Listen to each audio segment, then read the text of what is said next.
एक serial killer, 3 बच्चे और पुलिस के हाथ बिल्कुल खाली।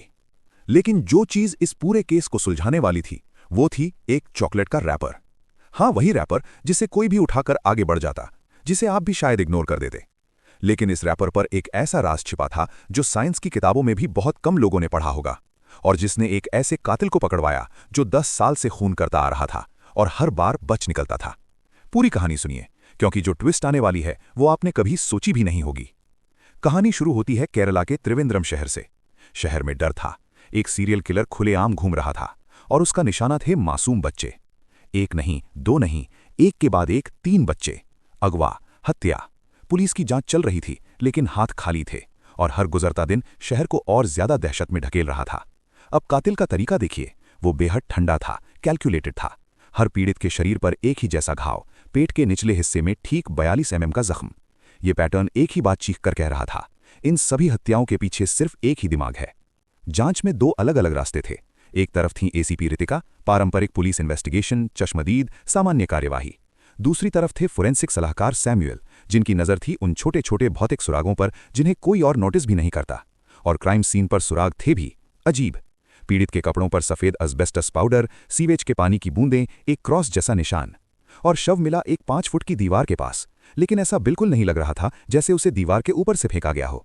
इन सुरागों को जोड़ा गया और फोरेंसिक टीम एक ऐसे नतीजे पर पहुंची जिस पर यकीन करना मुश्किल था। रुकिए, ये थ्योरी आपको हिला देगी। क्या हो अगर कातिल कोई वयस्क हो ही नहीं? यही वो सवाल था जिसने पूरी जांच की दिशा बदल दी। सैमुअल का लॉजिक सुनिए। जिस संकरे रास्ते से पीड़ित को ले जाया गया उसमें से कोई वयस्क निकल ही नहीं सकता।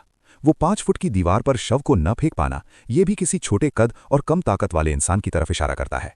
और फिर एक चश्मदीद सामने आया जिसने 10-12 साल के एक लड़के को देखने की गवाही दी। इतनी क्रूर हत्याओं के पीछे एक बच्चे का हाथ। सुनने में बेतुका लगता है, लेकिन साइंस इसी तरफ इशारा कर रहा था। और तभी केस में वो मोड़ आया जिसका किसी को अंदाजा नहीं था। एक और अपहरण हुआ, और इस बार कातिल से गलती हो गई। क्राइम सीन पर एक चॉकलेट रैपर मिला। बाकी कचरे पर धूल थी, मिट्टी थी, लेकिन ये रैपर बिल्कुल नया था, जैसे अभी अभी गिराया गया हो, शायद जानबूझकर ध्यान भटकाने के लिए। लेकिन असल राज तो उस रैपर के अंदर था। फोरेंसिक लैब ने जब उसकी जांच की तो उस पर एक तीसरे अज्ञात व्यक्ति का डीएनए मिला। और जब इस डीएनए को कोल्ड केस डेटाबेस से मैच किया गया, ये डीएनए 10 साल पुराने बर्मा कॉलोनी हत्याकांड के कातिल के डीएनए से हूबहू मैच हो गया। दोनों केसेस का मास्टरमाइंड एक ही था, और वो था डॉक्टर क्यूरियन, एक सम्मानित क्लिनिकल थेरेपिस्ट। वो रूबिन नाम के एक बच्चे को मानसिक रूप से कंट्रोल करके ये हत्याएं करवा रहा था और खुद पर्दे के पीछे था। लेकिन रुकिए, एक सवाल। अगर डॉक्टर कुरियन का डीएनए पुराने केस से मैच था तो पुलिस ने उसे 10 साल में पकड़ा क्यों नहीं? इसका जवाब साइंस की एक ऐसी बात में है जो बहुत कम लोग जानते हैं। सालों पहले डॉक्टर कुरियन को कैंसर हुआ था। इलाज के लिए उनका बोन मैरो ट्रांसप्लांट हुआ, और इसी ट्रांसप्लांट ने एक अजीब चीज कर दी। उनके खून में डोनर का डीएनए आ गया, लेकिन उनकी त्वचा की कोशिकाओं में उनका असली ओरिजिनल डीएनए अब भी मौजूद रहा। इसे कहते हैं जेनेटिक काइमेरिज्म। एक ही इंसान के शरीर में 2 अलग डीएनए। जब भी पुलिस ब्लड सैंपल लेती, वो डोनर का डीएनए देखती और केस से कोई मैच नहीं होता। 10 साल तक यही हुआ, लेकिन उस चॉकलेट रैपर पर उसने त्वचा की कोशिकाएं छोड़ दी थीं, और वहां था उसका असली डीएनए। उसकी सबसे बड़ी ढाल ही उसकी सबसे बड़ी कमजोरी बन गई। फोरेंसिक साइंस ने वो जाल बिछाया जिससे उसका बचना नामुमकिन था। यह केस हमें एक बड़े सवाल के साथ छोड़ जाता है। अगर एक इंसान के शरीर में 2 डीएनए हो सकते हैं, तो सोचिए फोरेंसिक साइंस और ह्यूमन बायोलॉजी की गहराइयों में अभी और कितने रहस्य उजागर होने बाकी हैं। क्या इस केस की तरह कोई निर्दोष इंसान किसी और के डीएनए की वजह से फंस सकता है, या कोई असली कातिल इसी साइंस का फायदा उठाकर बच सकता है?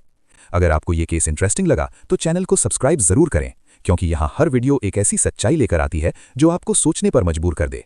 लाइक करें, कमेंट में बताएं कि आप जानते थे जेनेटिक काइमेरिज्म के बारे में, और देखते रहिए एक्सप्लेनेशन ऑफ ट्रूथ्स।